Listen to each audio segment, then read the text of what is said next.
လွတ်လပ်စွာဆုံးဖြတ်ပိုင်ခွင့်ပေါ့ဗျာအဲ့တော့ဒါကတော့ကျွန်တော်တို့တွေအနေနဲ့ဘာမှစောရကတက်စရာမရှိပါဘူးကျွန်တော်ဟိုတလောကပဲမီဒီယာတစ်ခုအင်တာဗျူးမှာကျွန်တော်ဖြေပြီးသွားပြီဗျာအဲ့ဒါဘာလဲဆိုတော့ကျွန်တော်နိုင်ငံရေးသမားဖြစ်အောင်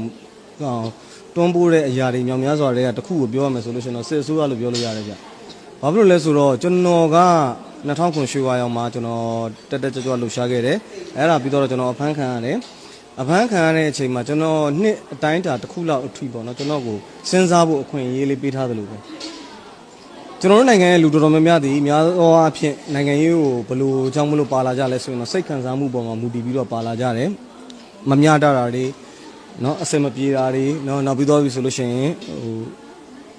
ဘယ်လိုပြောရမလဲဗျာကျွန်တော်တို့ရဲ့စိတ်ခံစားမှုအပေါ်မှာမူတည်ပြီးတော့ပါလာခဲ့ကြတာပေါ့အဲ့လိုမျိုးပါလာပြီးသွားတဲ့အချိန်မှာပထမဆုံးစပါတဲ့ကိစ္စဆိုလို့ရှိရင်တော့ political activist လို့ပြောလို့ရတဲ့နိုင်ငံရေးတက်ကြွလှုပ်ရှားသူပေါ့တက်ကြွလှုပ်ရှားသူတယောက်အနေနဲ့နိုင်ငံရေးကိစ္စရပ်တွေကို campaign တွေမှာပါရင်ကနေပြီးတော့မှဟုတ်ပြီဆိုကနေပြီးတော့မှထိန်းသိမ်းပြီးတော့ထောင်ချလိုက်ပြီဆိုတဲ့အချိန်ကျတော့ကျွန်တော်တို့စဉ်းစားဖို့လိုလာပြီလေငါတရားကိုတကယ်စိတ်ပါလို့လုပ်တာလား